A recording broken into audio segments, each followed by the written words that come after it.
विधानसभा शीतकालीन सत्र के दूसरे दिन सदन की कार्यवाही प्रश्नकाल के साथ शुरू हुई। प्रश्नकाल के दौरान कांग्रेस विधायक काजी निजामुद्दीन ने रोजगार के मुद्दों को लेकर सदन में प्रश्न पूछा। साथ ही प्रदेश में बेरोजगारी दर की स्थिति की भी जानकारी मांगी, जिसके जवाब में श्रम मंत्री डॉक्टर हरक सिंह रावत ने कहा कि 7 लाख को नौकरी दी गई है, जिसमें से 1,15,000 से ज्यादा लोगों को आउटसोर्स के माध्यम से और उद्योगों में 5 लाख से ज्यादा लोगों को नौकरी उपलब्ध कराई गई है।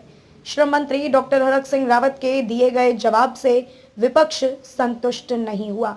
वहीं सदन के भीतर ही नेता प्रतिपक्ष प्रीतम सिंह ने बेरोजगारी के मामले पर सरकार की घेराबंदी कर दी।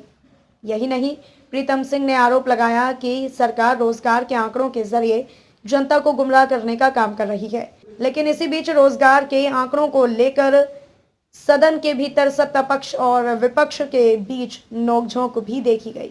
करने के सवाल के जवाब में माननीय मंत्री जी कहते हैं, मैं जब पूछता हूं कि क्या कौशल विकास एवं सेवायोजन मंत्री अवगत हैं कि राज्य में इस समय बेरोजगारी दर सर्वोच्च स्तर पर है?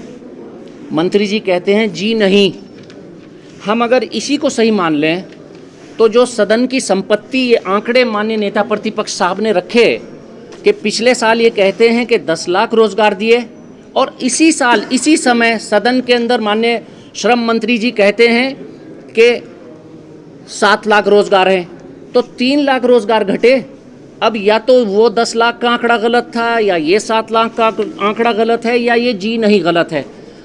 किसी ना किसी एक केस में सरकार इस प्रदेश के युवा बेरोजगारों के साथ एक गंदा मजाक कर रही है और उनको बरगलाने और बहकाने की बात कर रही है। सदन को गुमराह करने का आरोप मैं सदन पर लगाते हुए हम कांग्रेस पार्टी अभी इस प्रश्नकाल के बाद माननीय श्रम मंत्री जी के विरुद्ध विशेषाधिकार हनन का सवाल लेकर माननीय अध्यक्ष विधानसभा के सामने जाएंगे। या तो वो इस प्रदेश की बेरोजगार जनता से माफ़ी मांगे या फिर सरकार स्पष्टीकरण दे कि कौन सा आंकड़ा उन्होंने सदन के सम्मुख इस जनता के लिए युवाओं को लेकर बेरोजगारी का आंकड़ा कौन सा गलत रखा है। आज तय होगा इस सदन में कि आंकड़े गलत थे या सदन में माननीय मंत्री जी इस प्रदेश के बेरोजगार युवाओं से जो सड़कों पर घूम रहे हैं, जो पूरे देश से अपने काम छोड़कर कोविड के कारण आए हैं और उनको रोजगार नहीं मिल रहा, उनसे माफी मांगे।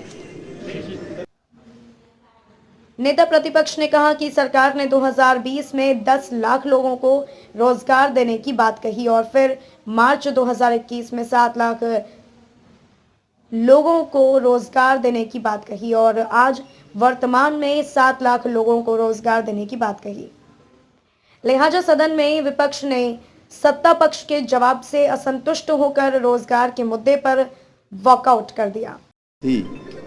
काजी निजामुद्दीन जी ने सदन के अंदर बेरोजगारी को लेकर के एक प्रश्न किया था और उस प्रश्न के जवाब में जिस तरीके से सरकार जवाब दे रही है, मैं समझता हूँ वो उत्तराखंड के बेरोजगार साथियों के भविष्य के साथ खिलवाड़ करने का काम कर रही है।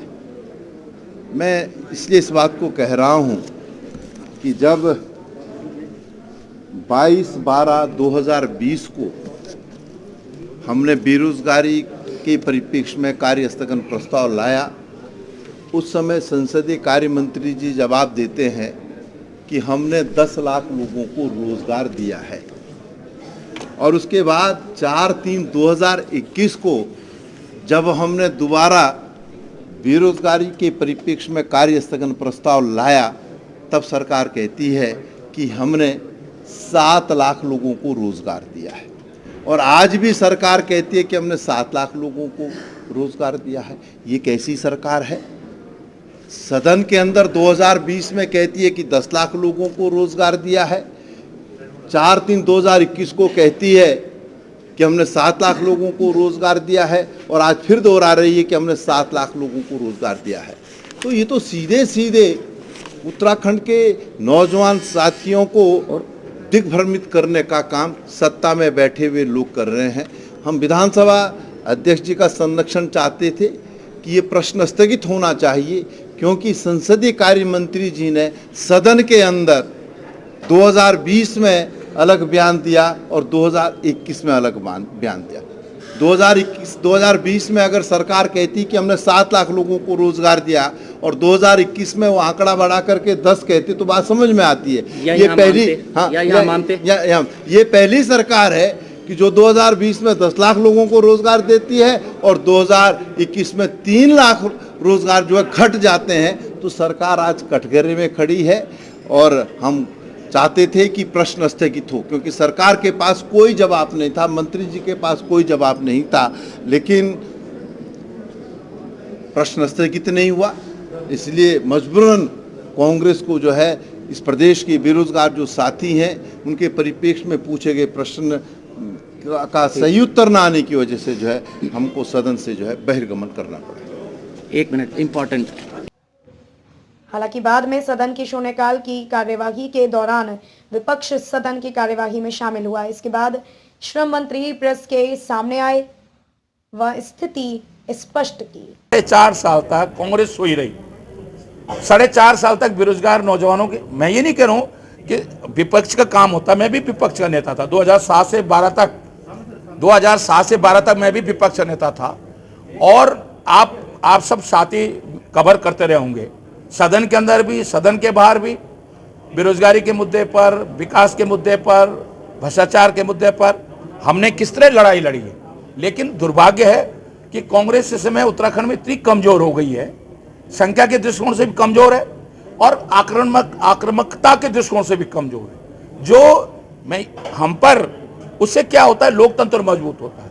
अगर 4.5 साल कांग्रेस अपनी विपक्ष की भूमिका को मजबूती से निभाती, हो सकता है हमसे कहीं कोई गलती हो रही हो, हम उसमें सुधार करते। लेकिन सही मायने में इस प्रदेश के अंदर कांग्रेस ने विपक्ष की भूमिका पिछले 4.5 साल से नहीं निभाई है। राजू ब्यूरो, देहरादून। अपने आसपास की खबरों के लिए देखते रहिए उत्तराखंड अपडेट। खबरें आप तक पहुंच सकें इसके लिए हमारे YouTube चैनल को सब्सक्राइब करना ना भूलें और बेल आइकन को अवश्य दबाएं। नमस्कार।